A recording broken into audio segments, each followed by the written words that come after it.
Hello, do you like New Japan Pro Wrestling? Are you a Shin Nihon freak? If so, check out the Super J-Cast with Joel and Damon on the Voices of Wrestling Podcast Network. And even if you fucking hate New Japan Pro Wrestling, listen to the Super J-Cast anyway. Not just for our great show reviews, analysis, and pastrami sandwiches, but there's also usually some dick jokes somewhere in the obligatory opening 30 minutes of absolute nonsense we chat about every single week.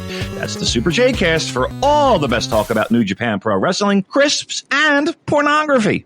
This podcast is a member of the Voices of Wrestling Podcasting Network. Visit voicesofwrestling.com to hear the rest of our great podcasts, as well as show reviews, columns, opinions, and updates across the world of wrestling. Here we go!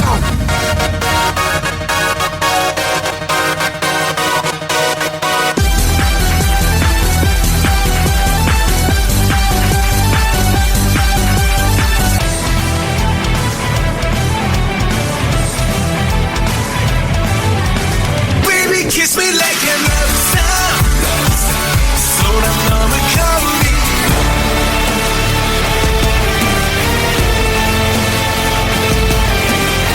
Whoa, whoa, kimi kata omoi. Koi ga hashiri dashita ra.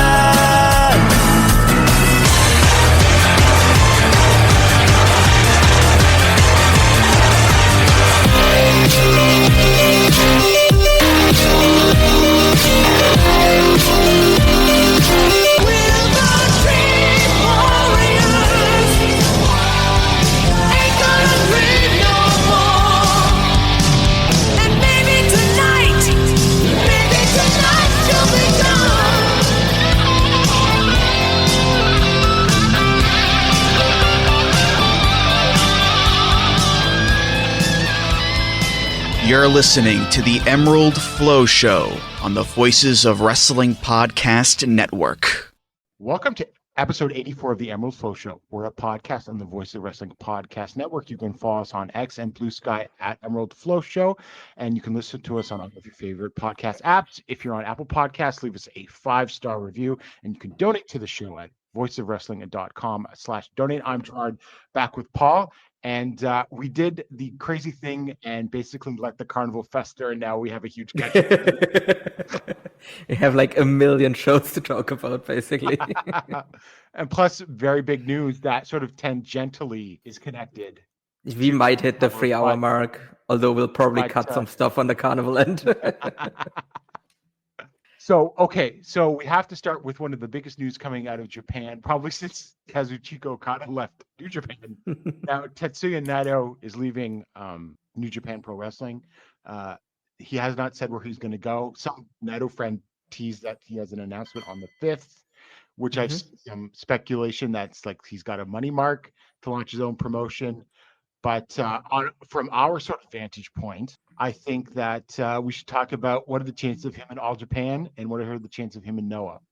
Yeah, because I think let's start off with NOAH, because I think there's a really obvious route to go through with NOAH, right? Because obviously they have the corporate backing, so they could if they just go to like Abima and just tell them, hey, can you like loosen the purse strings a little bit so we can bring in like the biggest Japanese star not on a contract right now.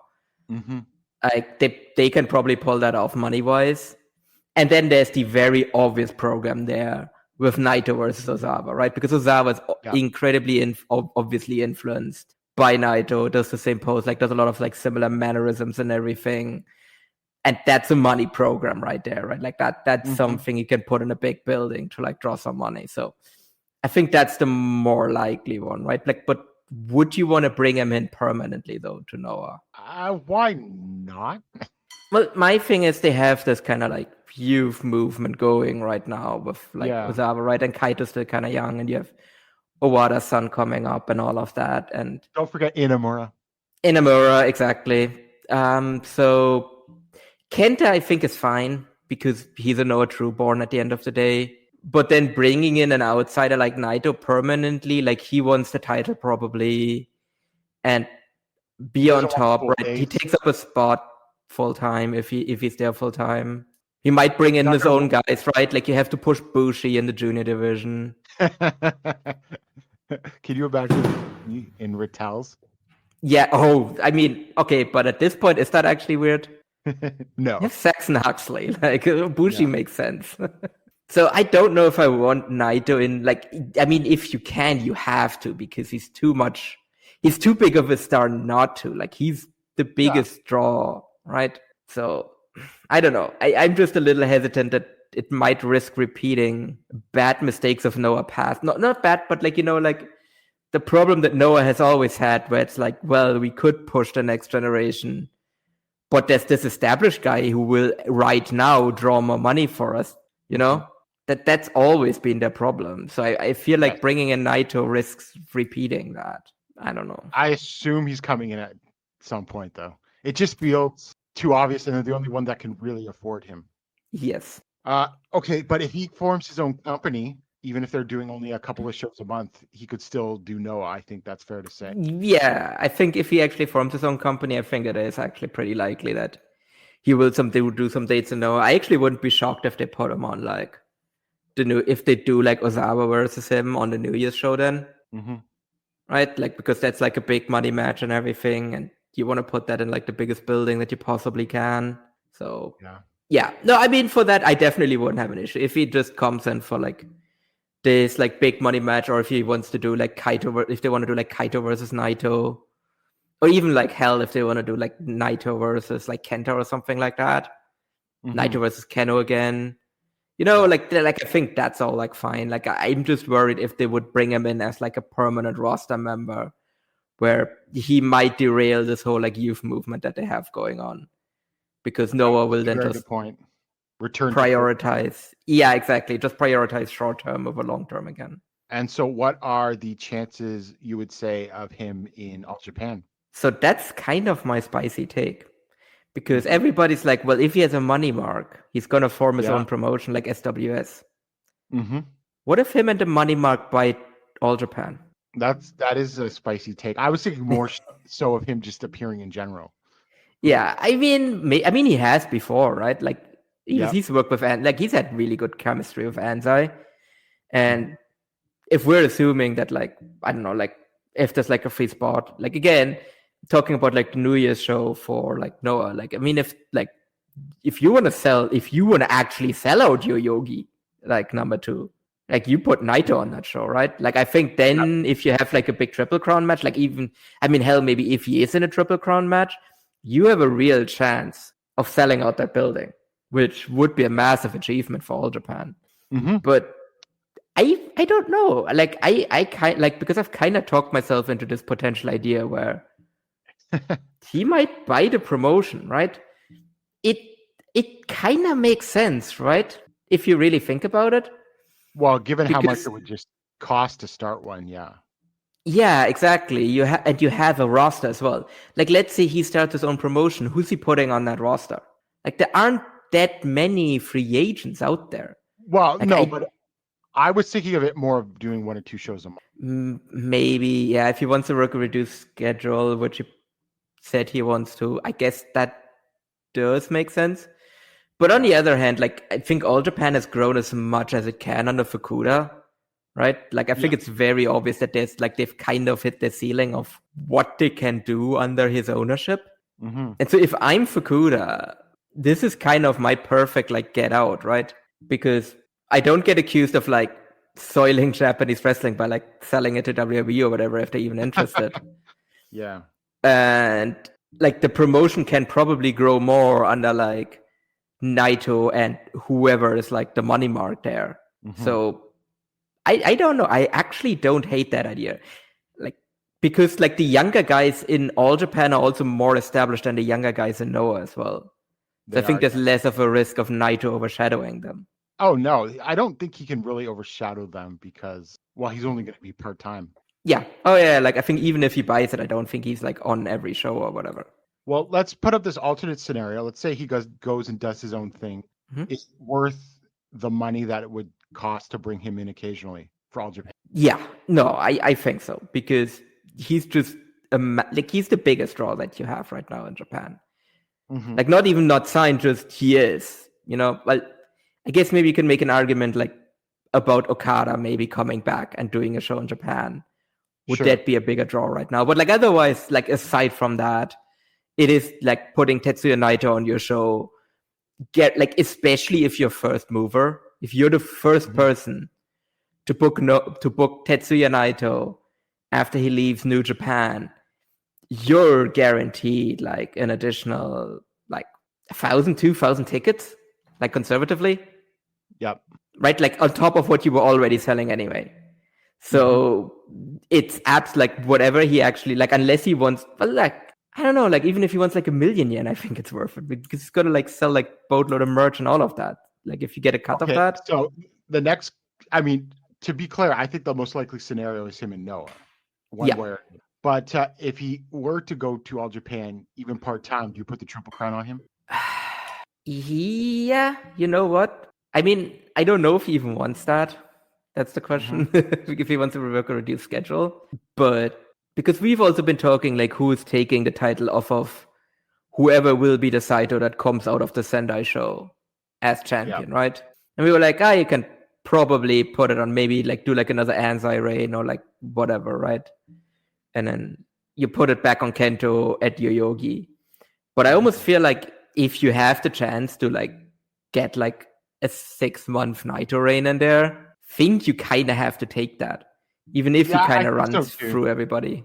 Because again, then you definitely sell out Yoyogi number 2. If you do Kento versus Naito, like that's a guaranteed sellout.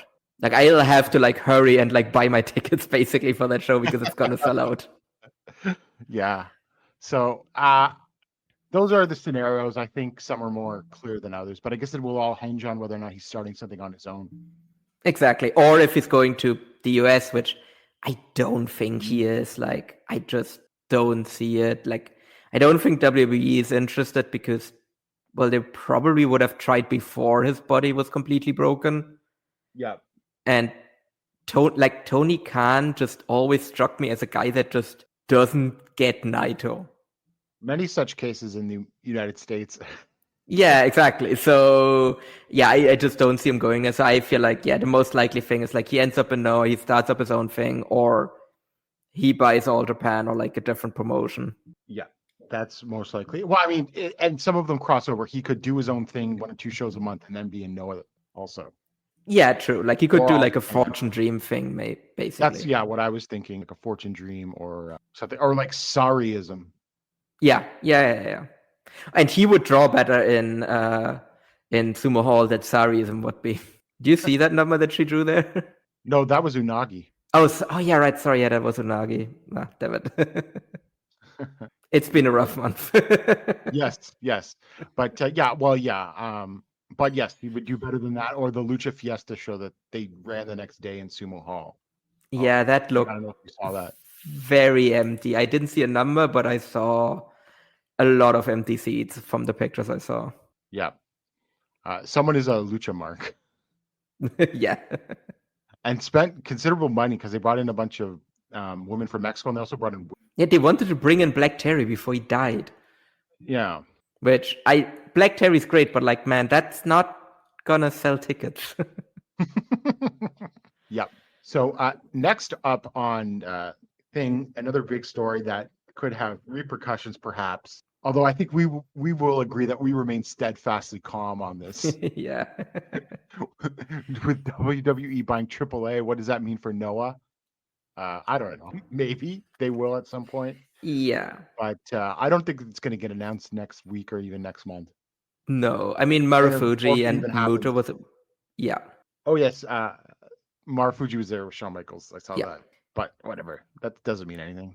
No, I mean, the other thing as well is, okay, I don't know the exact rules for either company on this because I'm not super familiar what the rules for this specific thing are in either market. But one thing to take into consideration is that, like, both, what's it called again? The company that, no, it's just called the Beamer, right?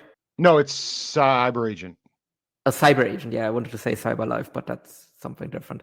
Yeah, so it's like both Cyber Agent and TKO are public companies. Yeah. So if TKO wants to buy significant assets off of Cyber Agent, this is not a significant asset.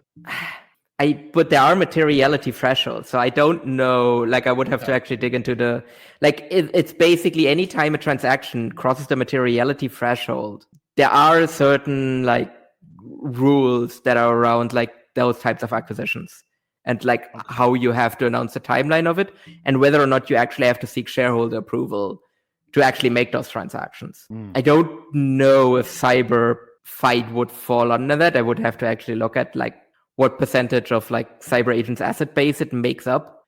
Like if it falls under the materiality threshold, then yeah, you can just do whatever they want.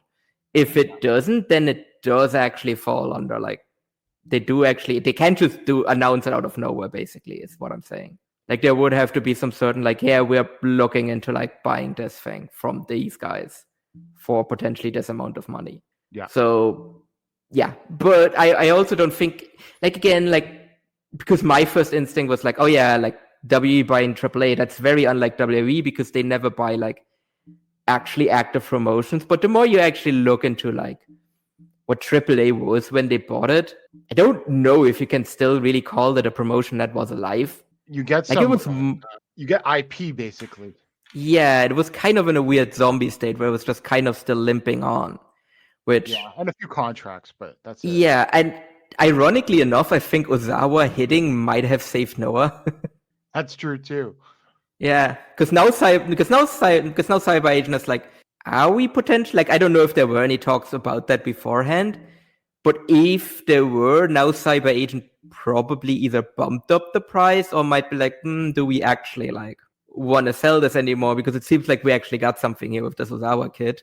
Like, do we really want to like get rid of this programming? Because let's say they sell it, right? Like then eventually they're going to lose all of the lower programming to like Netflix. So now, if we're just generally talking about WWE buying a promotion in Japan, I do think I have a different favorite for that. Why? I think you might know which. It's really obvious. It's great. Yeah. Right? Like, that's a big money pit for that they probably want to get rid of. For sure.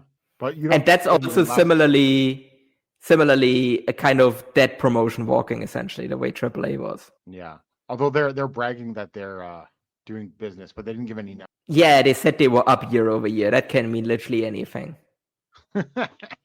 They sold 7 more tickets year over year. Yeah, exactly. That technically means you're up year over year. Like, that's exactly what I mean. Like, it doesn't mean anything to say that you're up year over year. That can, like, if you're like, you lost like, I don't know, 100 million last year. This year you only lost 99 million.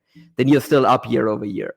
Oh, one thing I did want to address, because I keep hearing this, and even from very smart people think that there is some sort of impregnable wall of foreign ownership in Japan, and that simply isn't the case. Oh yeah, no.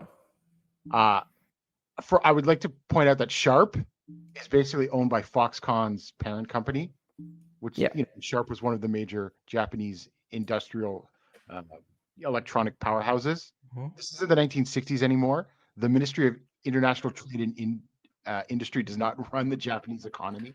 And the only restrictions are, in 2019, they put restrictions on some tech assets, but like parts of the tech industry, but a lot of countries are doing that now. So basically, unless the Diet wants to convene to declare professional wrestling a national security issue, someone can come in there, a foreign company can come in there and buy one. Yeah. Like the way they also used to protect that as well was like with like so-called like strategic shareholdings, where they would basically just all like, they do still do that to some degree. But like, that's also a thing that actively gets monitored by investors as well. How many like cross shareholdings like Japanese companies have in each other as these like strategic shareholdings. So yeah, it's definitely not a thing that is like a guarantee anymore. Now, the other thing though, obviously would be like, would the other promotions try and like stonewall any like attempt by WWE to like get into the market directly? Well, this United Japan might. Yeah, exactly. That's what I mean. Like they formed this whole like lobbying group. So like, could they try and like, for example, like lobby like the buildings basically to like blacklist WWE, NXT Japan or whatever the fuck, right? But the question is like, does the industry doesn't have that sway. Baba and Noki could have done that if they teamed up or something. Yeah, exactly. Baba and Noki probably could have done that. I don't know if the current industry can do that. And the other thing is, like, would WWE even try it? Like, I think the way that probably fails, like, if it happens, is probably more because WWE doesn't fucking understand the market. Because, you can try and ban. I was going to say, the biggest hurdle is, like, all cultural. Like, if you look up doing business in Japan as a foreign entity, everything they tell you is, like, you need to know the culture. That's the biggest roadblock to any foreign company coming in, right? I mean, hell, like the company I work for does all of its business kind of regardless of market, like excluding any like subsidiaries that were like bought in the local market, right? Like the main parent company does all of its business in English, regardless of what the local language is, with one exception, and it's Japan, where like business there is conducted in Japanese because you don't get a foot in the door otherwise. Yeah, exactly. So that's the big hurdle. But exactly. So and like you can ban them from the Korakuen lottery, right? But like I don't think WWE would even understand what it means to I run could Korakuen. see that happening, in all honesty. Them getting banned from Korakuen lot. No, definitely. But like they wouldn't even try to run Korakuen because they don't understand what that would mean. And that means they would fail, because if you don't run Korakuen, you're fucking nothing. Yokohama Arena is not going to block them because wrestling isn't anymore. Exactly. Interesting one would be Sumo Hall, because they always run Sumo Hall when they go to Japan. Yeah. So if they actually get banned from there because of this, that would be the only interesting building for that. Mm-hmm. Yeah. So, but that's just a little bee in my bonnet that I have about people thinking that it's like impossible for a foreign company to buy a Japanese company. Yeah. Maybe it's some sort of reassuring lie that people tell themselves. Yeah. But it's definitely possible. I am not particularly concerned by this stuff. No, again, that's the other thing. AAA was owned by a bunch of marks. Let's be real. It's owned by a bunch of marks. NOAH isn't owned by a bunch of marks. NOAH is owned by like an actual professional company that would charge WWE an actual professional price and not peanuts on a dollar because they want to stick it to Tony Khan. Exactly. And WWE is shit at M&A. They've never been good at it. The only thing they've ever gotten away with was buying dying companies or like fleecing marks, like Conan and like Dario Roldan. I like to think that. So my biggest question about this purchase is Antonio Peña's urn still going to be used on shows? That's the thing. Like if WWE had any sense, they'd better be, because that's like the one key ingredient of like AAA, right? But that's probably the first. Like, do you really think that Jeremy Borish gives a shit about that? It's funny. I'm leaving for Mexico City in a week tomorrow, and I didn't bother. Oh yeah. I have my Arena Mexico tickets, but I have not bothered and will not bother to look up any AAA. Yeah, I don't think they even run anything in the area. Like, their schedule was rough. I have no desire. Yeah, fair. Like that's the other thing. Like, who the fuck do they actually have on a roster? Like, okay, WWE just has like just got the contract for. Exactly, they got the contract for Vikingo, and that's it. And Vikingo, let's be real, stopped developing 4 years ago, and isn't the real main eventer. 5 injuries in the last year. Yeah, that's not a big loss. Like, so whatever. From there, we move on. Paul, you explain this because I think you. So I'm just gonna read this out the way I wrote it onto the run sheet. Jack Morris wird das Super Strong Style 16 gewonnen haben. So I had to write this down in German because it's a grammatical construct that doesn't really exist in English. It is used to express something that will have happened in the future. So Pro Wrestling NOAH partner Progress Wrestling is hosting their Super Strong Style 16 tournament next month. And 2 of the participants in the tournament are NOAH related, because you have Masaki Tamiya and Jack Morris in there.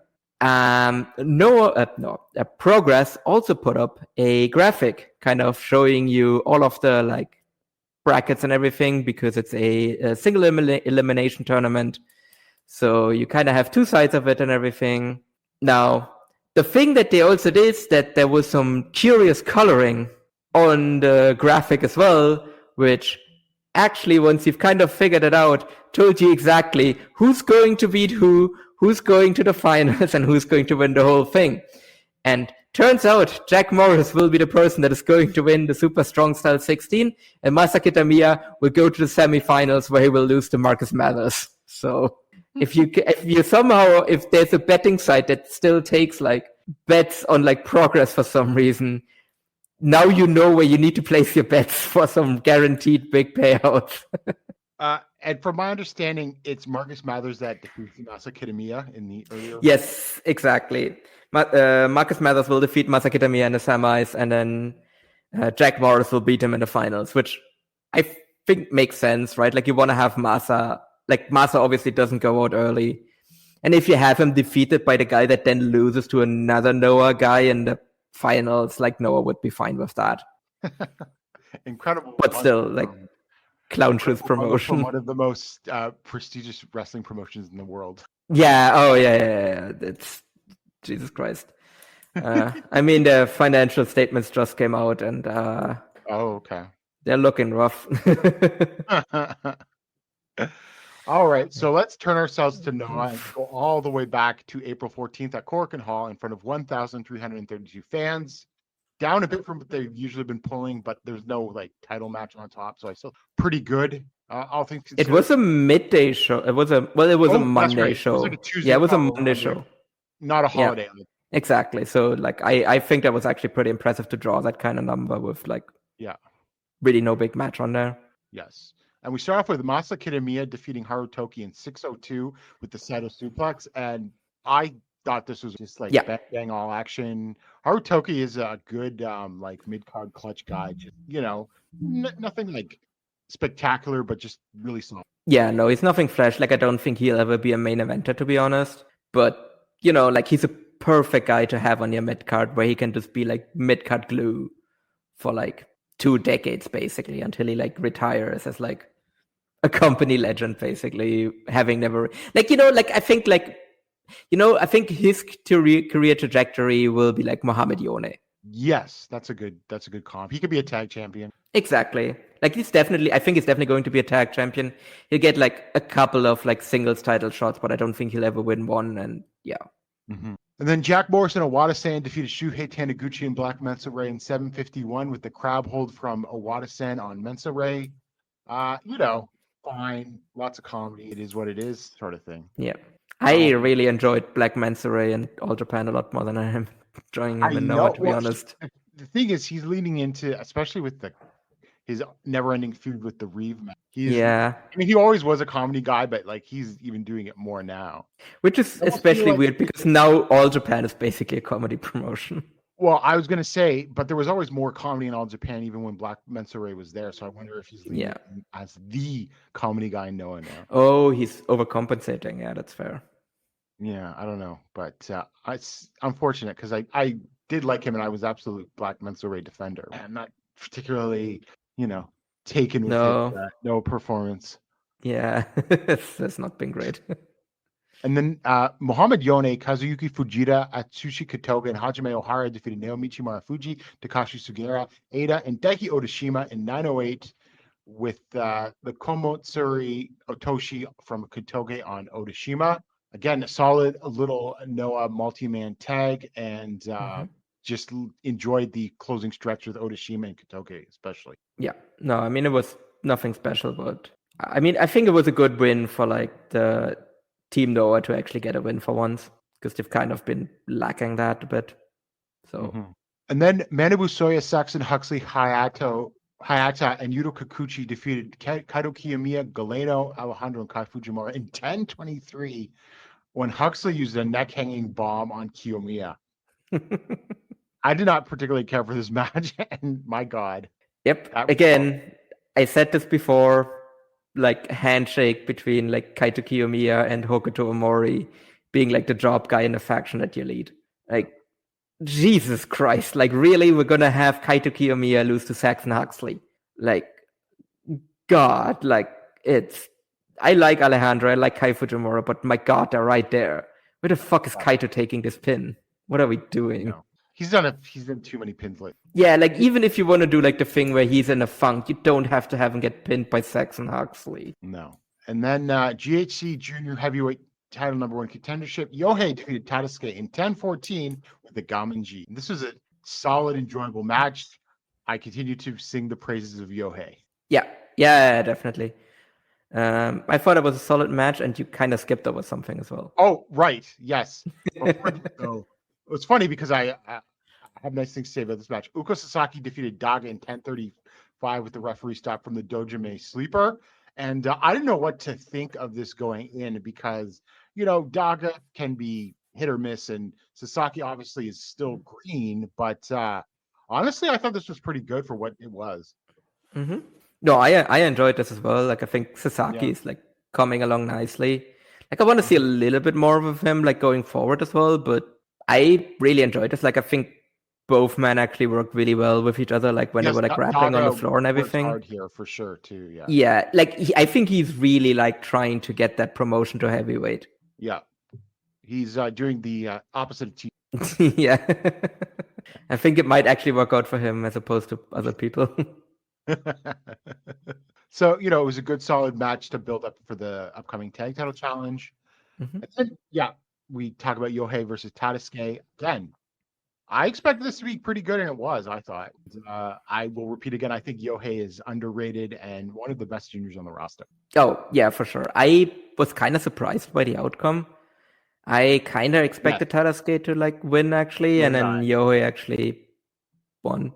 I mean, I will say, like, given what Tadasuke is doing right now, I think Yohei versus Eita will probably be a better match. So I'm not completely opposed to it. I was just kind of surprised by it because it seemed like they were building up for Tadasuke versus Eita, and I was actually kind of low-key expecting Tadasuke to maybe win. But yeah, I mean, I'm definitely looking forward to Yohei versus Eita. Like, if Eita's motivated, that could be a really good match. And then for the GHC Junior Heavyweight Tag Team Championship, Amasuka and Junta Miyawaki defeated Jun Masaoka and Gaia Hawks in 10:59 with the modified schoolboy from Miyawaki on Masaoka. Okay, first thing. If you're trying to build up Junta, he needs a better finisher than a modified schoolboy. Yeah, he needs something. I could see, he got a big win to win the titles doing that, but he can pin Masaoka with like more finisher. But that being said, it was just another great match, I thought, from Amasuka and Junta Miyawaki. Technically, probably the best match on the show, but I did enjoy the main event. We'll get to that in a second. And I think you could have made a case for Amasuka and Junta being one of the top tag teams of the year, but now that the Bucks are back and being good, that kind of pushes them out. Yeah, it's rough a bit. Yeah. One thing I was like, I did like the match overall.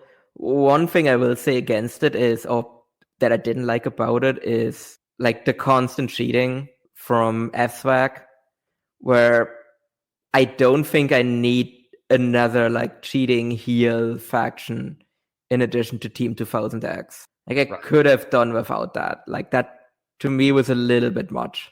But I did like the match overall, but I like that definitely was a thing that bothered me about it. Where I was like I can kind of tolerate it with Team 2000X, but I don't need two separate acts on like NOAH that like do this kind of stuff. Like, that's overkill. Mm-hmm. Yeah, that's fair. It hasn't gotten to me yet, but it probably will very quickly because I already complained about T2000X pretty early on. So we'll go to the main event, the no DQ tag match. Kenta and Keno defeated Ozawa and Tetsuya Endo in 25-33 with the go to sleep from Kenta on Ozawa. I mean, how shall I put this? Because I did really like this match, but it wasn't anything blow away, like crowd brawling. Ozawa does the bump off the table. I thought Keno did most of the heavy lifting to an extent. Endo, Kenta, he didn't like, wasn't like lazy Kenta or anything like that. But when he comes to a no DQ match, he should pick his spots. I have no problem with that. Him watching his body, and of course he wasn't going to do a ladder bump or anything like that. It was Ozawa that ate the shit on that through a table and everything like that. So it was a lot of fun, and it is worth watching. Yeah. I was kind of really afraid before this match that like Kenta was going to injure himself on like doing some sort of like stupid ladder spot that he wanted to do, like just to like show off the back, because they built this whole thing about like, hey, remember when you got injured in that no DQ match with Tanahashi when you took that giant bump off of this giant ladder? So that he was going to do something similar here just to like show everybody that he can do it, and then gets himself injured just before like the big Sumo Hall match. But he didn't do that. Like he actually he didn't take any really big bumps or whatever. Ozawa took some big bumps. So like that bump off the ladder was nasty. Because he also hit the back of his head on a table too. Otherwise, I actually like the chemistry between Keno and Endo. Like with Endo like constantly like trying to like get this table in the ring, and then Keno just being like, nah, fuck that, and just bringing it back and all of that.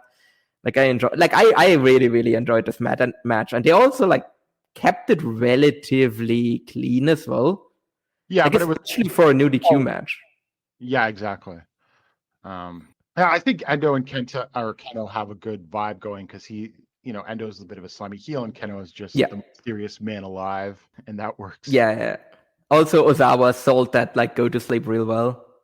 Yeah. Oh yes, that was a great go to sleep bump too. So, yeah, I mean, another good Korakuen, I think, for the most part. Like once you get into the top half of the card from Sasaki versus Daga onward, it was another like really good NOAH show, I thought. Yeah.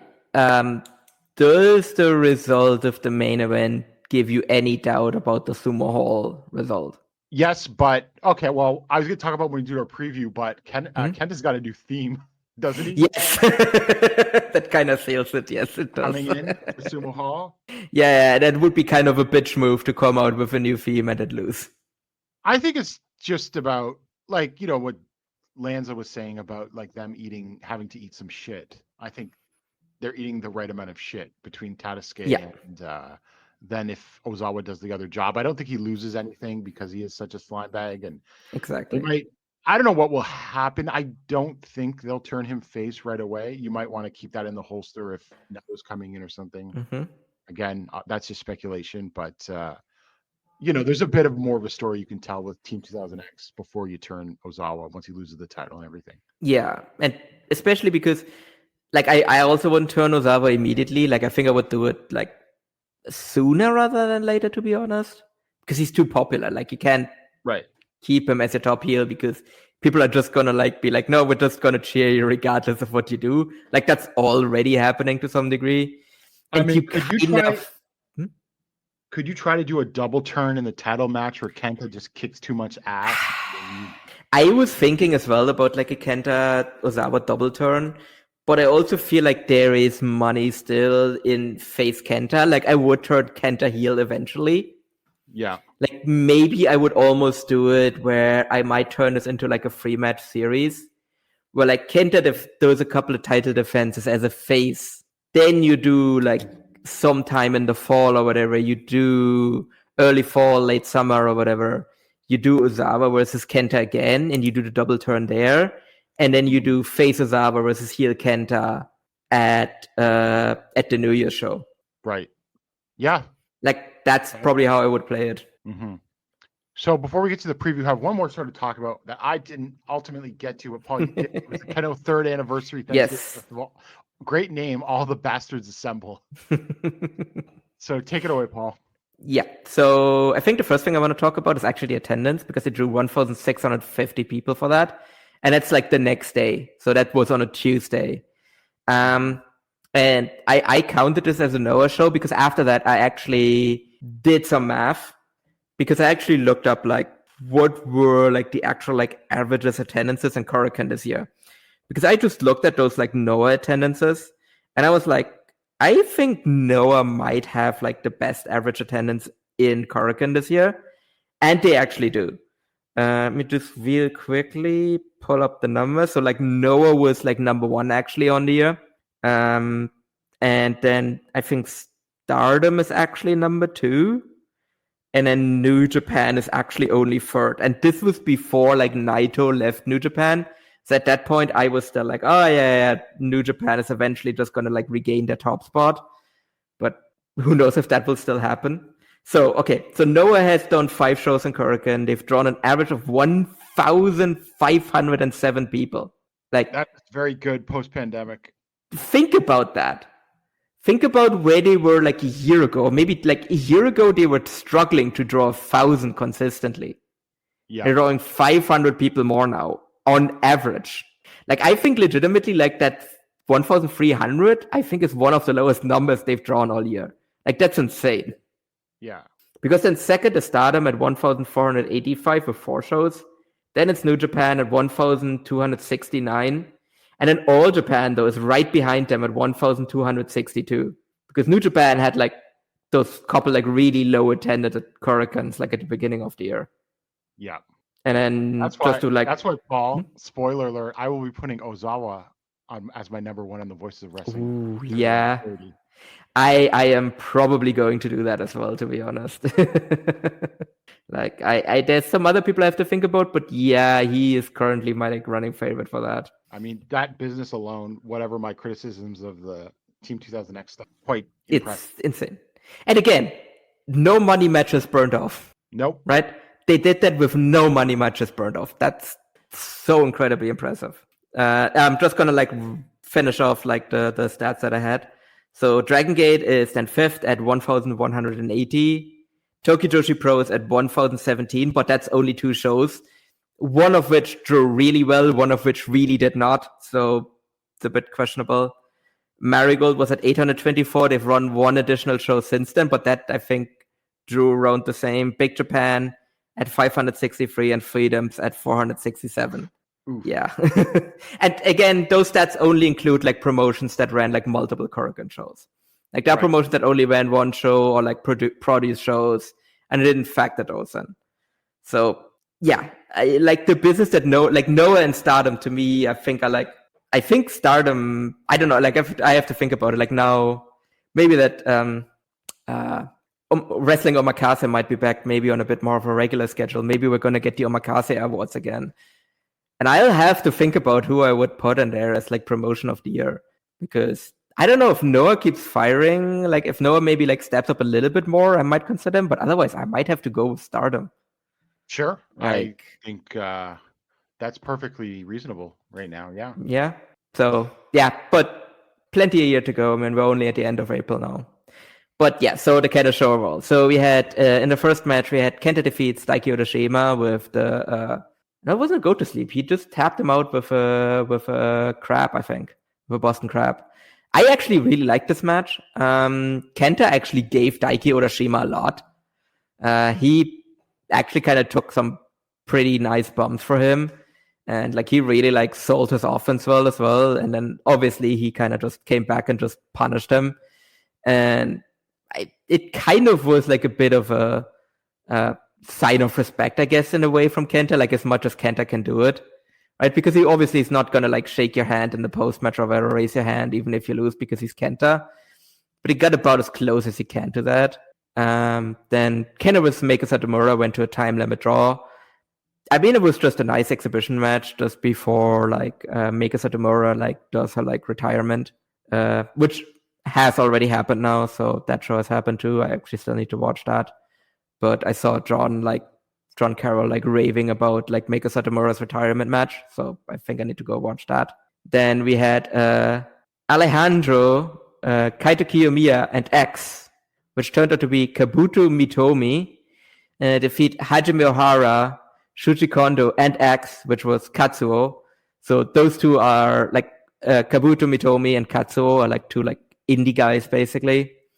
Because the gimmick of the show as well was that the only people that could appear on it were people that have been on the like Keno YouTube channel. So both of those, like basically they did like little like cut-ins from like Keno videos where like those 2 like kind of like popped up in videos, and they were like, yeah, that's our justification for these 2 guys being here. And I mean, they're kind of like low-level indie guys, and I think they actually kind of try to work hard and everything. I don't know if either of them will like get more bookings off of this, but I think it was at least like a nice thing to like put them on this, because this was obviously like the biggest show either man has ever been on. And yeah, it was just kind of a feel-good moment. Dump Matsumoto defeats Black Manta Ray in 18 minutes and 11 seconds. No, that's a typo from Pearl. Is it? Was it a typo? Okay. Because I was like, wait a minute, it definitely wasn't that long. It was actually 5 minutes. Okay. Because I was like, wait a minute, that's wrong. That's definitely wrong. Like, unless I just blacked out in the middle of it. Yeah, I mean, this was comedy. For the most, obviously it was comedy. mean, Dump Matsumoto can't really move that much anymore. And she was like very heavily assisted by like all of her like toadies basically, who kind of just like basically the way it went is like a bunch of people like including like Marufuji came out in like Dump Matsumoto shorts, and they kind of did like the most of the like beating up Black Mansoray parts of it and taking bumps and all of that, and then Dump just kind of beat the shit out of Black Mansoray with a candlestick and like pinned him. Yeah, I mean, it was fine. Now, the next match actually was excellent. This one actually did go 18 minutes and 11 seconds. So Hiroyo Matsumoto and Minoru Suzuki defeat Chihiro Hashimoto and Manabu Soya. This was excellent. I actually went 4 stars on this. To me, this was actually the best match on the show.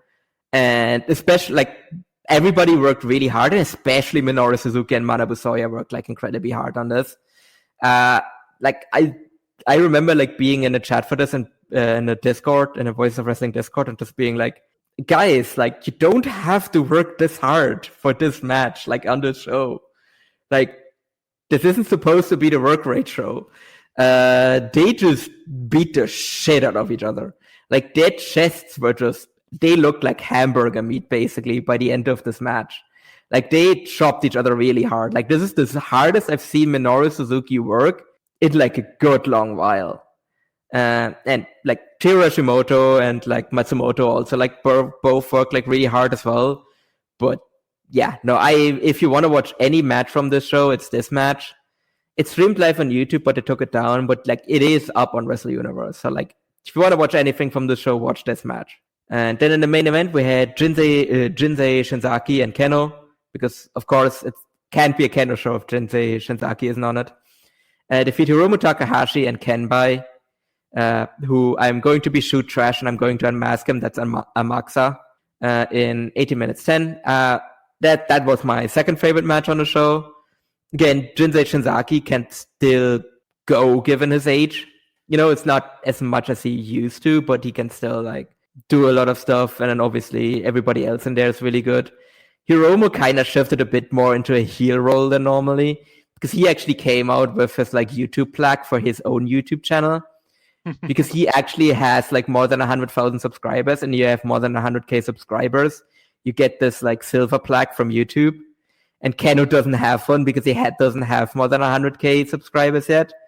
So yeah, that was kind of a really great like dick move from Hiromu there, and that's kind of how they worked the match for the most part as well. And yeah, no, really good, solid match. It's just that I like the semi-main more than this one. Overall, I think I would recommend the show. I think it kind of flew by.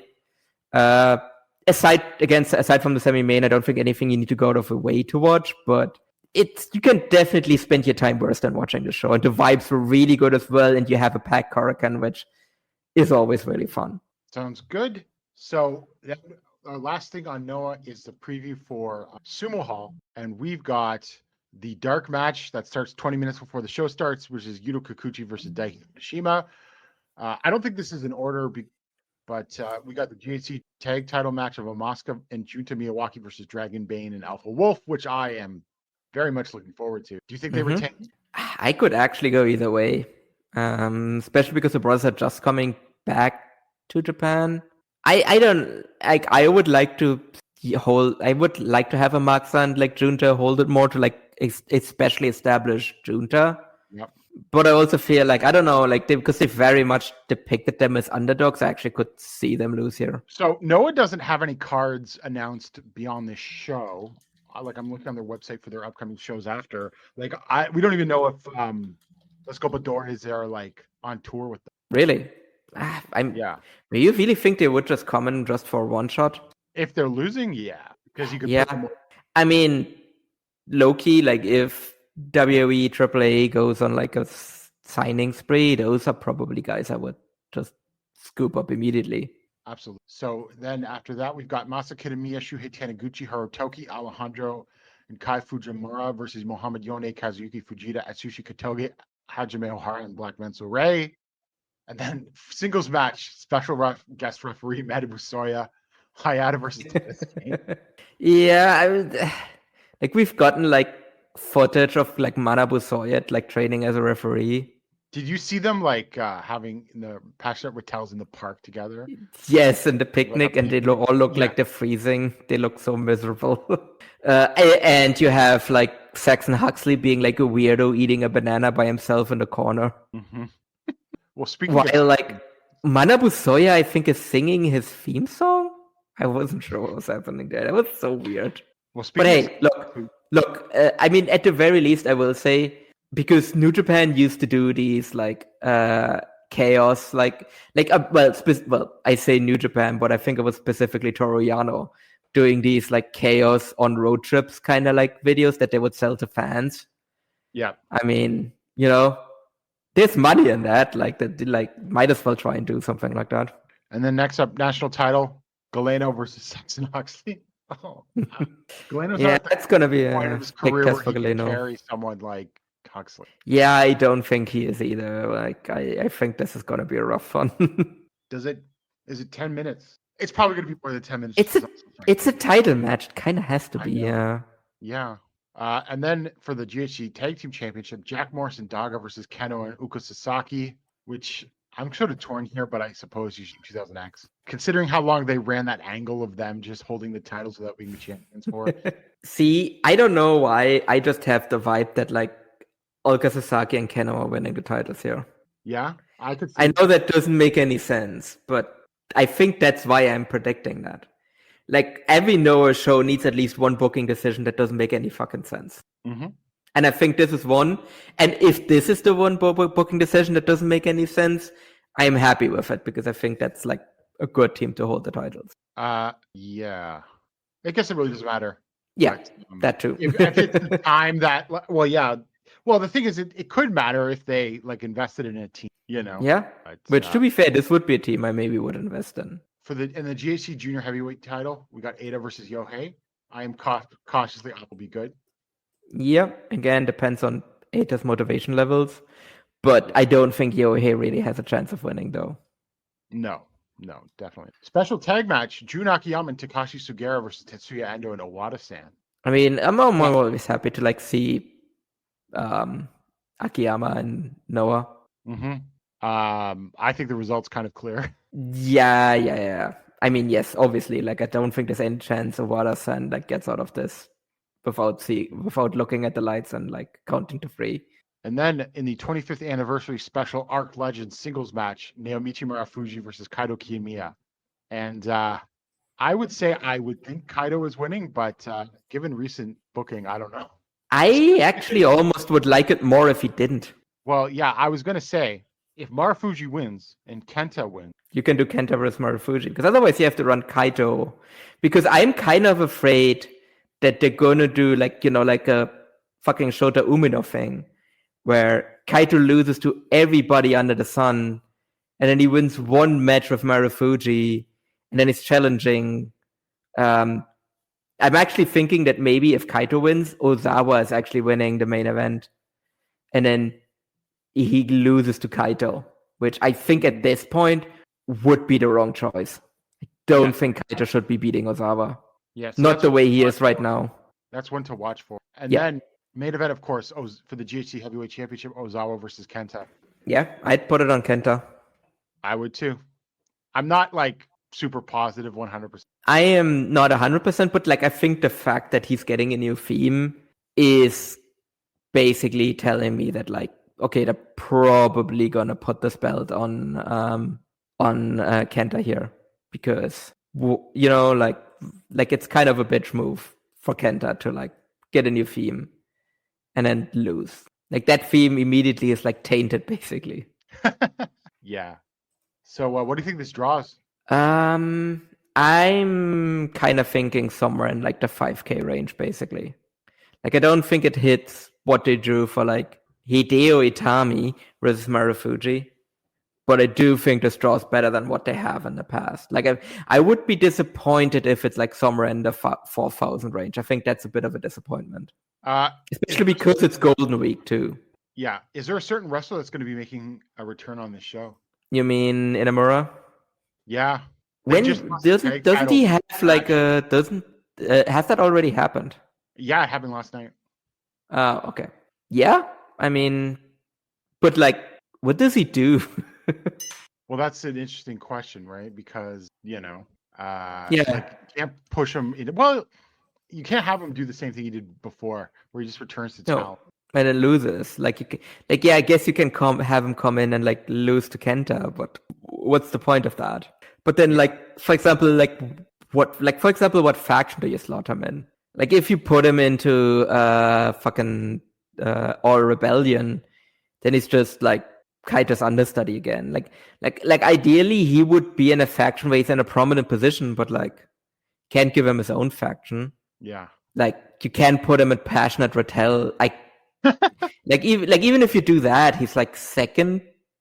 You could have him come for Galeno. Yeah, actually that would make sense if you put him in just Hontai. Like definitely don't put him in like in Team 2000X because he just gets completely overshadowed in there. And again, he's like third because he's definitely going to be slotted below Ozawa and Endo. Like you can't put him in the like Ken Tech plus Olga Sasaki faction. Like he's fourth in that one. So yeah. I guess maybe stick him with Hontai, maybe like going after the like red belt, I think is like the best thing you can do with him if he's coming back. We shall see. But this is as good a show as any to bring him back, unless he's in NXT longer. Yeah, I mean, but yeah, I don't know. Like with him, I'm just completely baffled what's actually happening. Like I don't feel like WWE gave him enough of a push for him to be like, I want to like stay here. Mm-hmm. So, but then again, it's not like he was booked better in Noah. It's not like he can be like, Nope. Man, I want to be back in Noah where I'm also constantly losing.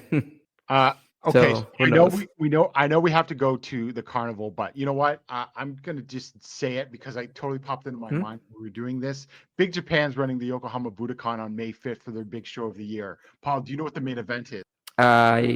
Probably something involving Daisuke Sekimoto. Nope. For the Strong Heavyweight Championship, it is the champion Hideyoshi Kamitani versus Daichi Hashimoto. Okami explodes. Oh, no, wait, I'm not. Explodes. Yeah. I almost wore my Okami shirt today. I was like, that was very thematically appropriate, but I'm not actually wearing that. I'm wearing my Ultimate Spider Junior shirt. Hashimoto has also declared that he's part of Toa Awasaki's Burst. Oh, yeah. He's like signed to both now, right? Like he's doing the... So, I don't know if he's winning the title. And I don't think he is. Yeah, no. Actually, while we're on the topic of Okami, I recently realized that like they're a team that has been together for like a really long time at this point. They have been. And they've been together since 2017. Like an 8-year run for a tag team is a really long time. It is. Oh, well. Have they been given their due? I don't know. I mean, I think they kind of low-key still peaked when they worked like the WXW Tag League.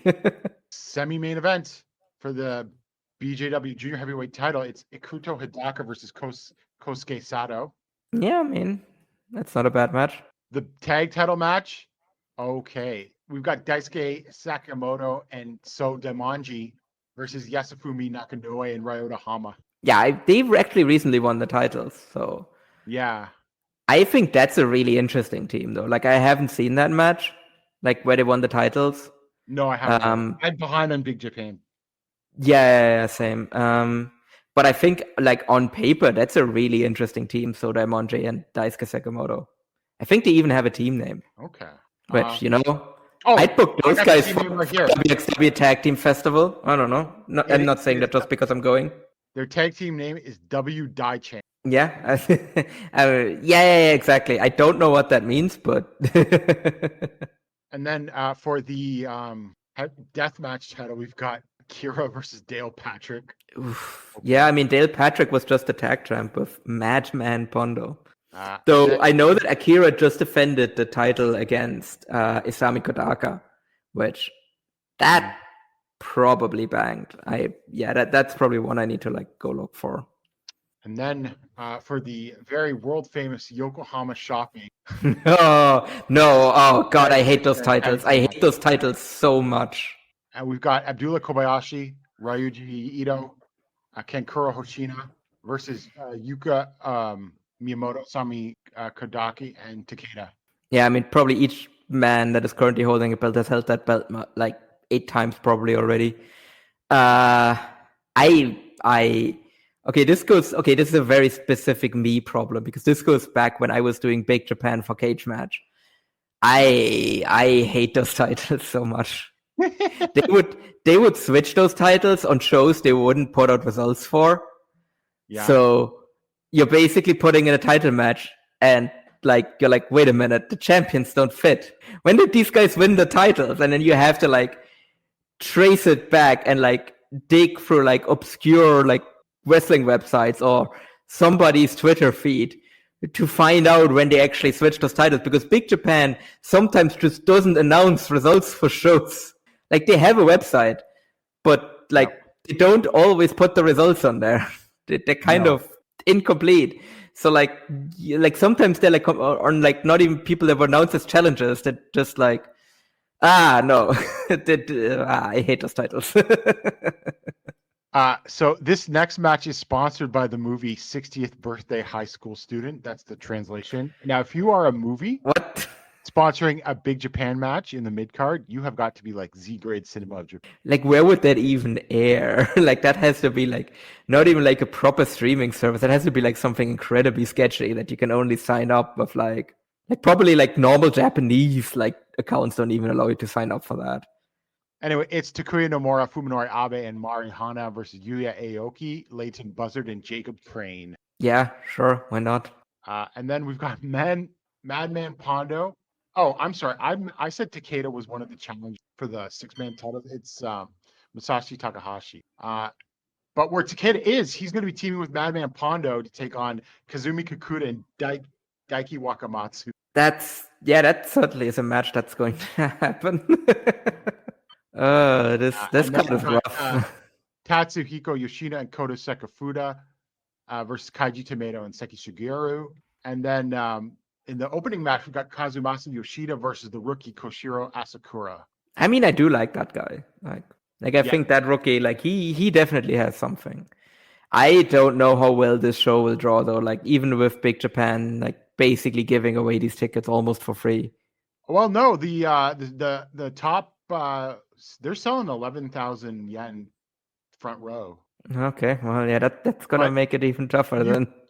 If you are want the bleacher seats, you can get in for 3,500 yen at the advanced ticket price. That go to same day 4,000. 35 for like Big Japan is still a lot though for like bleachers. Yeah, so I don't remember what like Kyushu Pro takes for like their stuff. Doesn't some of their shows free?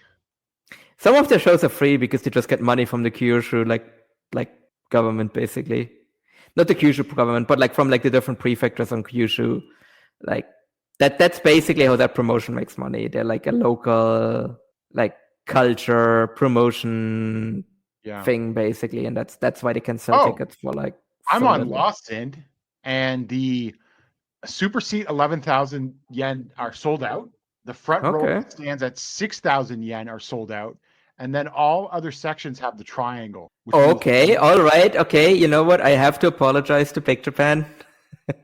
Well, who knows how many they made available, but it's not a disaster. Yeah? No, definitely. Like that at least is like on paper, that's like, if that's how much you were planning to sell, you know, like if you're on the triangle, that's really good.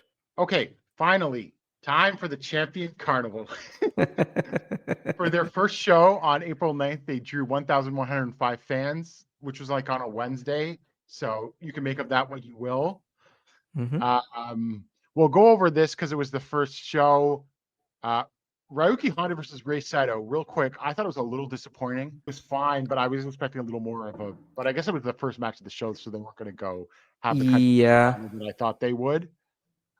Yuma Anzai versus Hokuto Mori was a lot of fun because it was Mori jumping him and like wrestling still in his jacket and then quickly winning with an inside cradle. Yeah.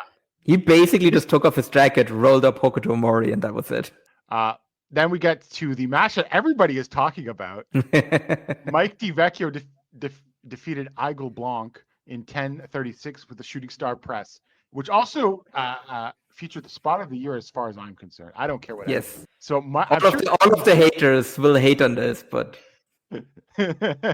Mike missed a BME and because Blanc rolled out of the ring, and then Mike gets up and directly does a tope. It was incredible. So good. It's like everybody that doesn't like this also didn't like late 2000s, early 2010s, like our age, basically. If you like that kind of if you like that, if you like dumb jock wrestler Eddie Edwards era, not like whatever the fuck he's doing in TNA right now, like you're gonna like this. Basically, is what I'm saying. It was a good match, and they wanted to show off, and it's had its like shaky parts, like every Mike D match, but it was still a good first effort from these guys. I think I'm sorry. I think we just have to very quickly talk about that for Mike D. Because I feel like the Mike D detractors always bring it up as well, Mike D looks like really shaky on some of these spots. And he is. That's part of the charm. That's part of what makes him really good is that he is just a muscle-bound freak that shouldn't be able to do the stuff that he does. And he also very often actually probably isn't able to do it. But you know what? Fuck it. He's eventually going to blow out his knee really, really bad, and he actually kind of probably already has on this tour. But it's fucking awesome. And that's all I have to say on Mike D. I get if you don't get it, it's fine. But man, if you get it, you get it. And then Madoka Kakuta defeated Yuma Aoyaki in 12:57 with the rolling lariat. This was a very good match as well. A little bit of comedy, but actually much less ass-based dueling than I thought, to be completely honest with you. But it was very good. And I mean, Kakuta has been one of the standouts of the tournament, I think. Yeah, absolutely. And my God, his ass is gigantic. And then Davey Boy Smith Jr. defeated Takashi Yoshida in 12:47 with a diving headbutt, which wasn't as bad as I thought it was going to be, but I came in very lowered expectations. So it was as it could have been. It did start a trend of Takashi Yoshida matches being way too long. Oh yeah. I'll just get out of the way now. Yoshida is my least favorite in the tournament.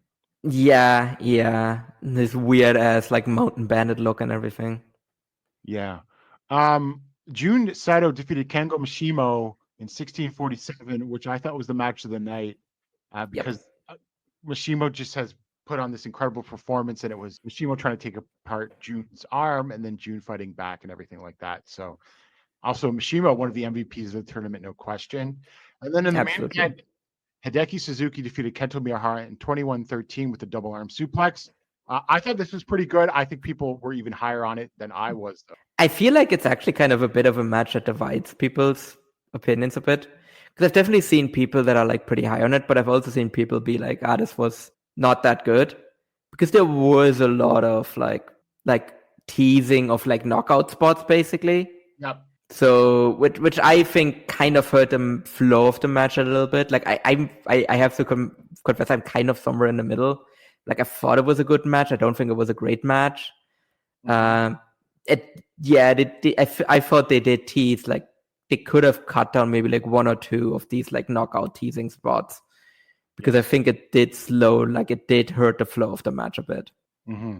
And then so on the 12th, at Fukuoka Island City Forum, which is also Kento's hometown, in front of 798 fans, we got Mike DiVecchio defeating Madoka Kakuta with the triple springboard cutter in 10:46. Another good showing from Mike D. Because he had to run off to WrestleMania weekend after this. So funny that he just incredible. All right, I'm gonna fly to the US now. Then I'm gonna come back and work a cage match in the US. Yes. Zion defeated Kuma Rashi in 8:54 with the X-Bomb, which was an incredible bump. Oh my God. Jesus Christ. He looked like he broke his neck. Yeah. I got to give credit to Kuma on this. This match probably went the perfect length, and I thought Kuma led him through this well. Yeah. And I would say that I do not want to overstate this, but there is as this tournament has gone on, and I'm not going to say it's good, and Zion has been there's something there, but it's still a long-term investment. Yeah. No, definitely. He's kind of picked up on what he actually needs to do to get over in Japan. I think there's other guys that just basically are no, I'm just gonna do what I've learned in WWE, and I don't give a shit what anybody else says. But I think he seems like he's at least willing to learn. It would be hilarious if he got good, because it would be another indictment of the Performance Center. Oh, I mean, as if it needed another one of those. Which might I remind you has only clearly 1 star. Yeah, and I don't know. Even that one is debatable. I was gonna say, I think Bianca Belair is a star. Oh, you meant Bianca Belair. Yeah, Yeah. I think that's. I mean, but then again, she already came in with like a bunch of hype from being like a pretty popular athlete. Well, that's the thing. She would have been great wherever she. Yeah, that's the thing. Because then the other one I was thinking was like Roman, but Roman is like an FCW like guy. Yeah, he was, and that's why. Yeah, I mean, but really, she's probably the top graduate. But would have been because of her skill. And then we go to Yuma Anzai versus Agula Blanc, which was way too short, I thought. Yeah. But I was like looking forward to it. Yeah. I mean, it was good, but it was just too short. And then same thing with Hideki defeating Shotaro Ashino in 751 with the backdrop hold. Intense, but too short. Yeah. And then Yuma Aoyagi defeated Ren Ayabe in 1548 with the jackknife hold. I would say that pretty solid. I got to give Ren. Okay, but the thing is, Ayabe's best matches in this tournament have all been against very good wrestlers. Yes. They have been, but like I think he's holding up his end of the bargain. And actually, one of the things I don't know, like there's a thing I've been thinking about with Ren Ayabe, and I don't know if that's it, but it's a thing I've been wondering about for a while now. Like, does he have like partial facial paralysis? Because that's an interesting question. The upper part of his face never moves. Well, that's true. That is true. Right? Like, I don't know. I like, again, I've never seen anything, but it's just a thing because like it's been this big talking about him struggling with like emoting and everything. Yeah, and intensity. But like it might be that he just actually can't, you know? Yeah, that's true. Yeah, I never thought of that. I'll have to watch. I don't know. I mean, I'm not going to speculate about someone's health per se. But I know. It is. But it would explain something. Yeah, like it's I don't know. Yeah, I don't really know a good way of putting that into words, to be honest. Yeah.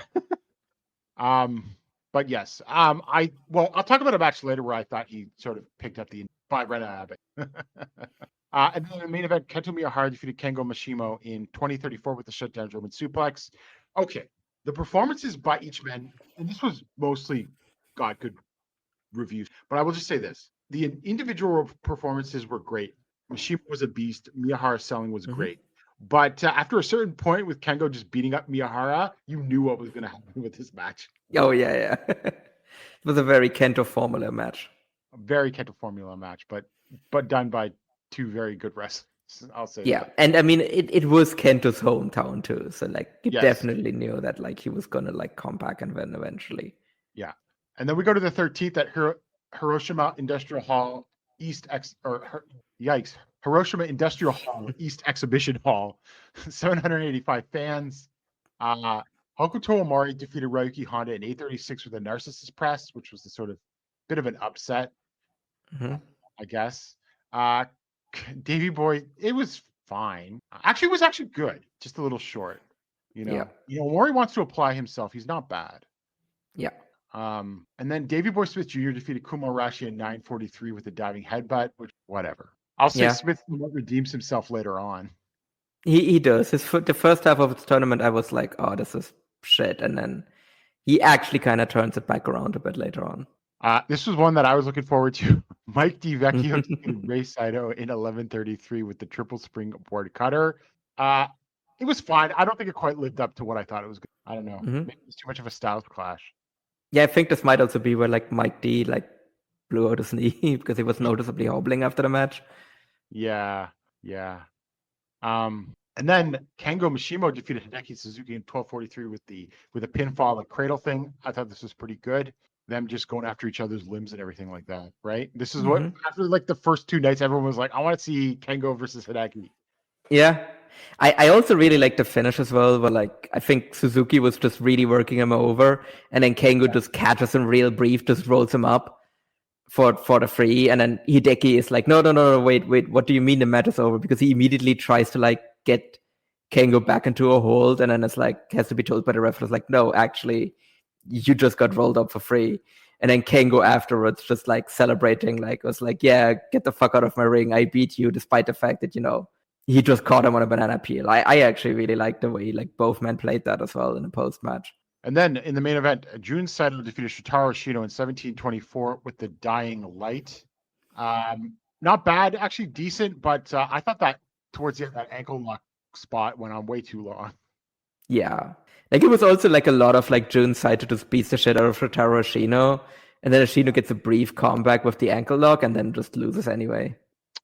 And then on the 19th at Sanjo City Public Welfare Hall in front of 695 fans, had Kuma Rashi defeating Kengo Mishimo in 10:21 with a diving senton, which I can barely remember. Yeah, same.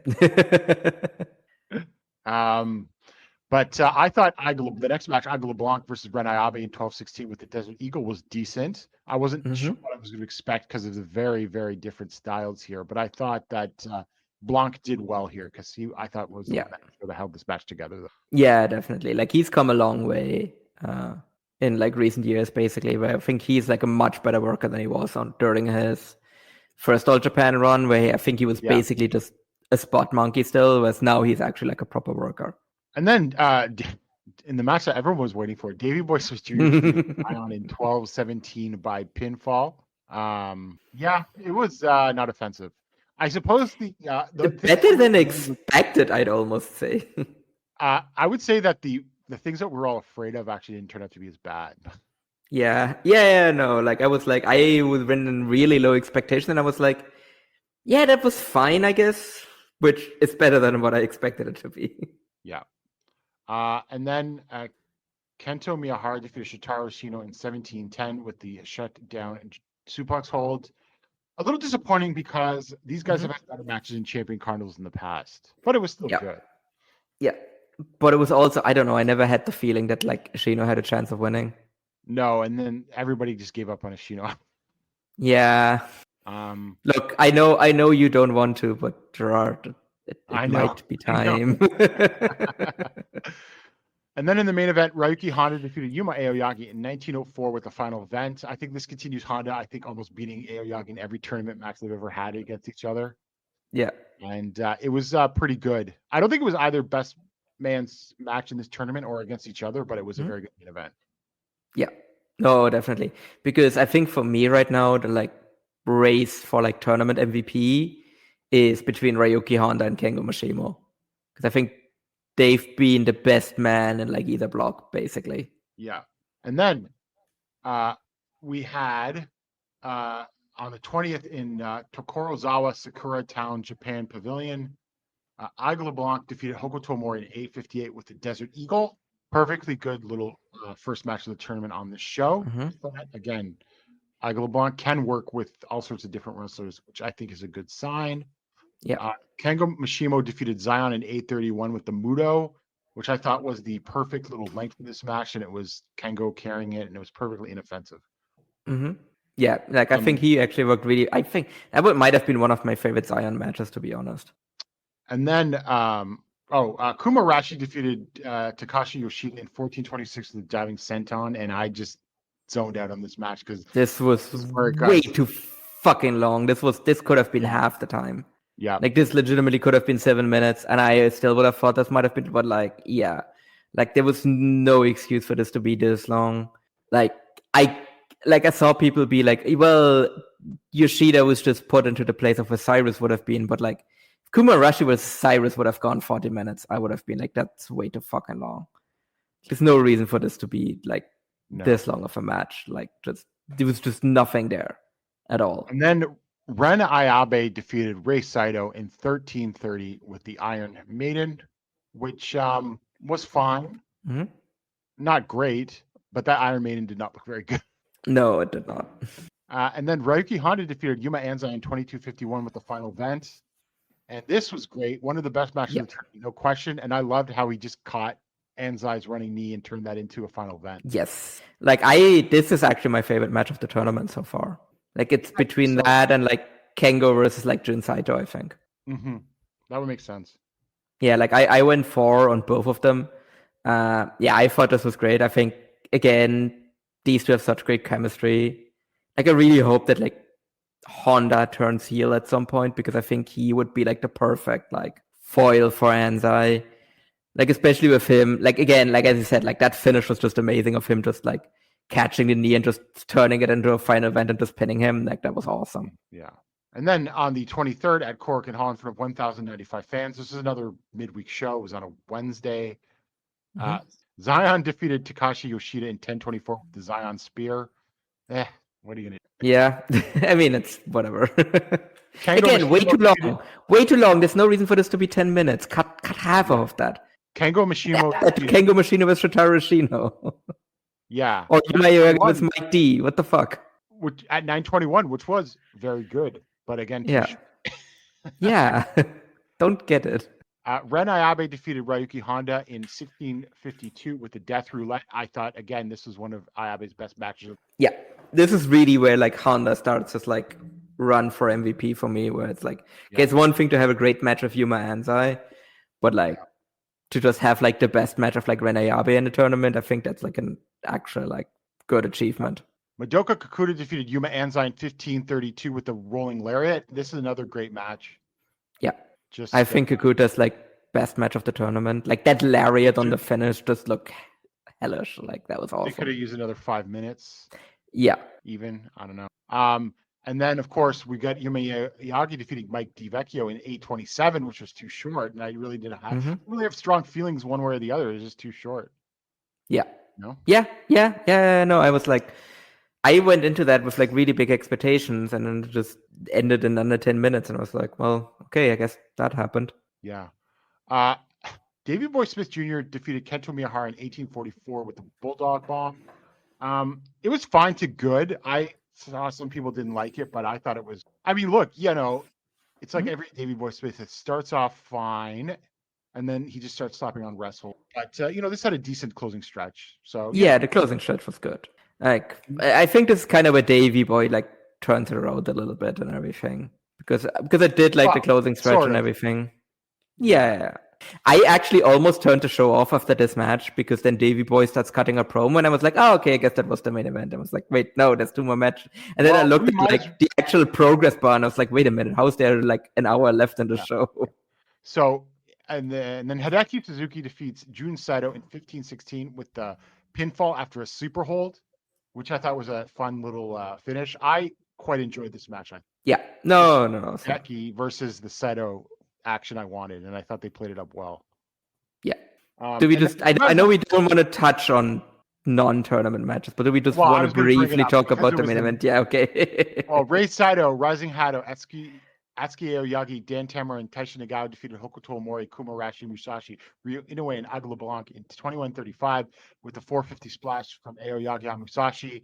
And this was the main event because it won some fan poll. Now you could draw your own conclusions about why they won the fan poll. But Team Omori all dressed up as French maids. Including the French guy, which is very inspiring.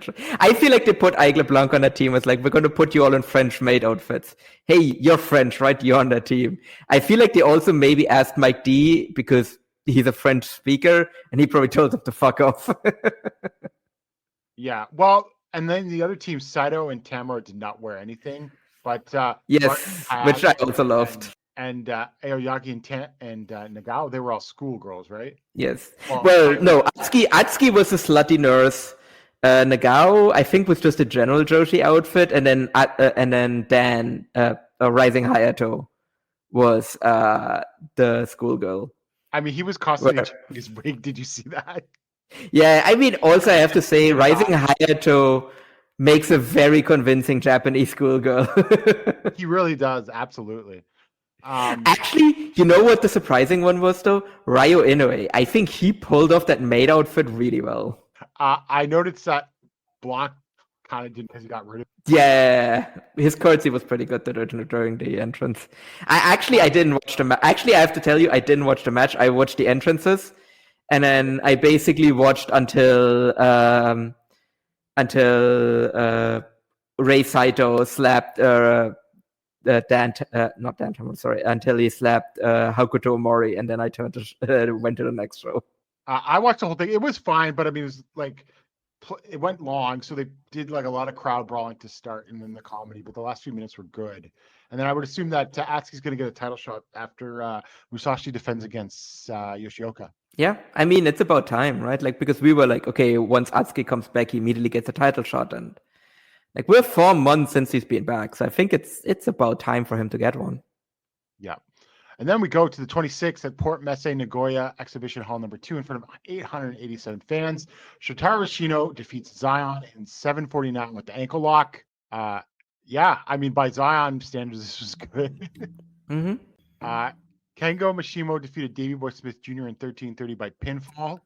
Another Smith turns it around, but that's also. Yeah, again, I think Kengo's working like somebody that is like looking for a job. Then Jun Saito defeated Kumarashi in 9:36 with a dying light. I mean, it was fine, but not much to say there. Kento Miyahara defeated Takashi Yoshida in 14:19 with the shutdown suplex hold, and of course, this just had too much comedy. Yep. Again, way too long. Yep. Madoka Kakuta defeated Hokuto Mori in 9:45 with the rolling lariat. It was fun little match. Mm-hmm. Rei Saito defeated Yuma Aoyagi in 13:53 with the barbecue bomb. It was good, but a lot of comedy as well. Yeah. And And then I feel like this is where like the Rei Saito like comeback starts as well. Yeah. And then Yuma Anzai defeated Ren Ayabe in 17:41 with the gimlet in, dare I say, one of the best matches of the tournament, in all honesty. Yep. Think about it. No, that was gonna be my like spicy take. Actually, was like, you know what was actually really good? Yuma Anzai with Ren Ayabe. And But I fully agree. And I thought in this one, Ayabe really did, by Ren Ayabe standards, mind you, he did turn up the intensity. Yeah, no, he definitely did. Like he took like that big bump to the outside as well. Like he definitely worked hard here. Yeah. So that was a good main event. And then on the 27th at Osaka Edion number 2, in front of 950, which is a pretty good number for them there, actually. Mm-hmm. I mean, that's not far from a sellout in that building. Yeah. Hokuto Mori defeated Mike DiVecchio in 9:15 with the narcissist roll. And this is where you start to see Mike D like dialing it back a bit. Yeah. He's like has a yeah. big knee brace on now as well. Where I'm like, Yeah. okay, maybe. I don't think he has many matches left. He's only got one match left, I think. Yeah. Isn't Zion done already? I think Zion is done already, right? Like because he doesn't get to May. Yeah, so I think he's actually done already. Which locks him. Well, sorry, I will get to that later. Yeah. Then Madoka Kakuta defeated Aigle LeBlanc in 10:49 with the rolling lariat, which is another really good match. I think that was like the perfect length for these guys. Mm-hmm. Kumorashi defeated Hideki Suzuki in 5:51 by pinfall with another surprise banana peel win, which was whatever, Yeah. Shotaro Ashino defeated Takashi Yoshida in 13:15 with the final flash. And Paul, I don't have anything to say because I lost this match. Yeah, no, I'm just like, why is he getting these like match lengths? Why is he like, he might be the guy that works like the long, like, I'm going to add up, you know what? I'm going to fucking add up the time at the end of this tournament. This guy might like be at the top, and I don't know why. Because it doesn't even make sense if he replaces Cyrus. Like, we're not going to have fucking Cyrus as the marathon work of the fucking Champion Carnival. What are we doing here? And then Kento Miyahara defeated Zion in 11:32 with the shutdown German suplex hold. And this was pretty much what I thought it would be between these two, which was one of Zion's best matches, and like Miyahara carrying. Yeah. But I think Zion actually like yes, Kento carried him, but I don't think he looked like completely out of his element either. No. He's being a little more assured. Yeah. In these, and then the main event, Davey Boy Smith Jr. defeated Jun Saito in 17:56 with a Bulldog Bomb. And I can say something nice about this match, Paul, because it was better than their match in December. Yeah, no, it absolutely was. I mean, that's not hard, but it definitely was. And the Smith-assance can. I'm just joking. He was still very boring at times, but he's been a little better in the back half of this tournament. Can I say? I expected worse from him. Yes. Maybe because he was winning this match. That might be the thing, because he's winning a lot of matches, which people are freaked out about. But I'm like, well, we'll get to that. He's probably going to make the semifinals. We got 2 more shows to go. God. Yeah. Okay. On the 28th in Takamatsu Symbol Tower in front of 330 fans, Hideki Suzuki defeated Takashi Yoshida in 8:58 with the European clutch. And there's not much to say about it, but that was the appropriate length. Shotaro Ashino defeated Davey Boy Smith Jr. Yeah, baby, in 13:26 with the ankle lock, and this was good. Yeah, this was good. This was probably like was this Davey Boy's best match in the tournament? I think so. Yeah. No, I think I agree, actually, yeah. And he did the job, so maybe I was wrong with the last comment, but whatever. But yeah, that was nice to see. Okay, so Champion Carnival Block A, Jun Saito defeated Zion in 17-21 with the Dying Light. Paul, this was incredibly dry, but by no means was this a disaster. Yeah. Could have been worse. Is that fair? It could have been way No, worse. I think that's fair, yeah. I think it was too long. It was too long. I would say that. It was too long. But I would say, considering, June really can't carry people. No. And, so I don't know. Hopefully Zion learned a thing or two. I mean, I will say, I think I would bring Zion back. Yeah. If he wants to come, give it another try. I mean, we looked at where he was working in fucking Australia beforehand and some like weird ass dying on the side of the road, man. Like, it's not like this is any worse than what he's doing in Australia. Yeah. Semi-main event, Yuma Anzai defeated Mike DiVecchio in 10:41 with a gimlet. Good, but not, again, toning it down a bit.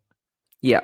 It's very noticeable that, like, there's something up there, yeah. Yeah, which is a shame because I was expecting more. Not that it was bad, but, I mean, like I said, like, inevitably this was kind of going to happen to Mike D.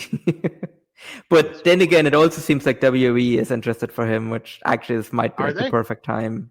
I mean, he was at the like European tryouts. Yeah. Well, he was on TNA Gut Check and he won that, didn't he? Yeah. So, I think he did, yeah. And then Leon Slater's the one that actually got signed off of that. Well, that I mean, that's fair, yeah, because it's Leon Slater.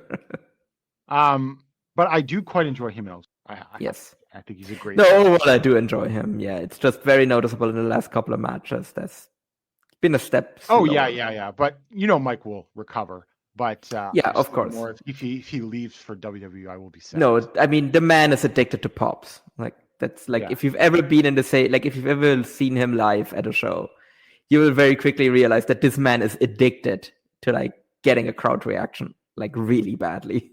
And then in the main event, Yuma Aoyagi defeated Aigle LeBlanc in 18:35 with The Fool, and I thought this was very good. And this might have been Yuma's best match. I'm trying to actually maybe him versus Honda. I guess I would put up with that. Yeah. But other than that, I think this was his best match. Yeah. So then we go finally to the last show on the 29th, just yesterday at Okayama Convention Center, Mamakari Forum Convention Hall.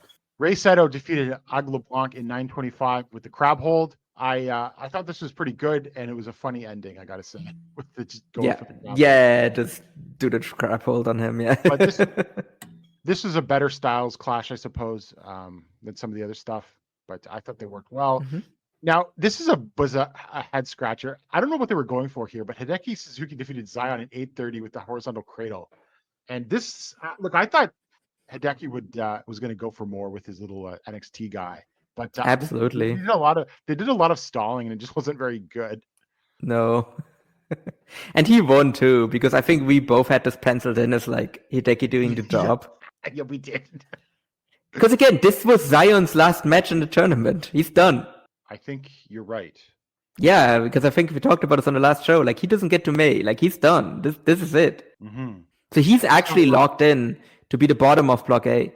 Interesting. Which I did not expect, to be honest. Yeah, but whatever. That's really where he should start. Yeah. So, Reiki Honda defeated Mike DiVecchio in 12:22 with the final event. Again, solid match. Mm-hmm. But, Mike is toning it down. Yeah, but he did take that final event really well, though. Oh, he did. That was a big bump. Like, that's always a big bump if you take that one well. Semi-main event, Jun Saito defeated Takashi Yoshida in 15:24 with a chokeslam. Paul, dare I say worst match of the tournament if you really think about it? I mean, it's definitely the Takashi Yoshida match. That's the worst match of the tournament. I don't know. I would have to put that up between like that one and like Yoshida versus Kuma Arashi. That Kuma Arashi match was just a big pile of absolutely fucking nothing. This is too long. But this is, again, similar thing where it's like just way too fucking long and nothing's happening. Yeah. And in the main event, Kento Miyahara defeated Kuma Arashi in 17:03 with the shutdown German suplex hold. Good match, I thought, actually. Maybe Kuma's best of the tournament. Yeah. But it was also like, you know, a Miyahara formula, like to the letter. Yeah. Yes, for sure. But I mean, that's a good formula. So Yeah. No. for someone like Kumarashi, that's probably like a good thing to do. Yes. So our carnival standings are Block A, Davey Boy Smith Jr. 10 points, Kento Miyahara 10 points, Hideki Suzuki 10 points, Jun Sato 10 points, Kengo Mishimo 8, Kumarashi 6, Shotaro Shino 6, Zion 4, Takashi Yoshida 0. Yeah, sorry, I forgot Takashi Yoshida. So Zion isn't actually the bottom, but like still he's like second from the bottom. Block B, Madoka Kakuta 8, Yuma Anzai 8, Ryuki Honda 8, Mike DiVecchio 6, Yuma Aoyagi 6, Aga LeBlanc 4, Hokuto Mori 4, Ren Ayabe 4, and Ray Saito 4. So let's turn to the upcoming shows, Paul, because there's only one more show with any A block matches, and it's Kengo Mishimo versus, and this is at Korakuen Hall on May 6th. Kengo Mishimo versus Takashi Yoshida. Is that where Yoshida's going to get on the board? Maybe, because otherwise we have like a big pile at 10. Yeah. Shotaro Shino versus Kumarashi. I hope Ashino wins so they can give him the next at least 8 points for a 4-4 record. Yeah. And the next two A block matches are But then again, Kuma just lost to him on the anniversary match. But it's Kumarashi. Yeah. And he's got what, 4 points? No, 6. Like that exact, like it basically decides the seeding between them. Oh, well then Ashino should. Yeah, I mean it doesn't matter. Yeah, that's why I'm also like the only thing where I'm like, this gives me pause is because he just beat him. I know, but like it doesn't actually matter. It doesn't actually matter. Like they're both eliminated already. Yeah. So here are the big ones for Block A: Hideki Suzuki versus Davey Boy Smith Jr. and Kento Miyahara versus Jun Saito. So Miyahara's beating Jun. I think that's safe to say, right? Mm-hmm. But who's winning in Hideki versus? I want to say Suzuki, but I have a feeling it's going to be Smith. I think it's Kento and Smith going to the semis. Yeah. Okay. And then on that show on the 5th, we got Ray Saito versus. But then again, because here's the thing, I think we might be taking our biggest L ever, because I think Ray Saito is like mathematically eliminated. Is he? He's at 4 points. Okay, so Ray Saito has got 1, 2, 3 matches left. Does he have 3 matches? I thought he had 2 matches left. No, he's got 3 matches, so he can get. Okay, then he actually isn't mathematically eliminated. Okay, never mind. Oh yeah, then it is. Then it's Davey Boy. Yeah, it's Davey Boy versus Ray. It's Davey Boy versus Ray in the semis.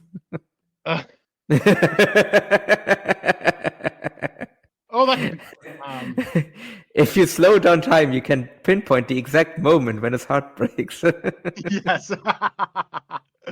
Okay, so who else is going through then? If we think Ray can. I mean, there's a big pile there at 8, right? Like you have. Yeah. If you just want to read out what the standings are for B, then. Well, Madoka Kakuta 8, Anzai 8, Honda 8, Vecchio 6, Aoyagi 6. Those I think they're people that could. Yeah, and then Ray at 4. Yeah. But well, I mean, I think Ray is just running the table and just getting to the semis. Honda has 2 matches left, so he could get to 10. He could get to 10. Kakuta's got 3 matches left, so he could get to 12. So, but here's the thing with Kakuta.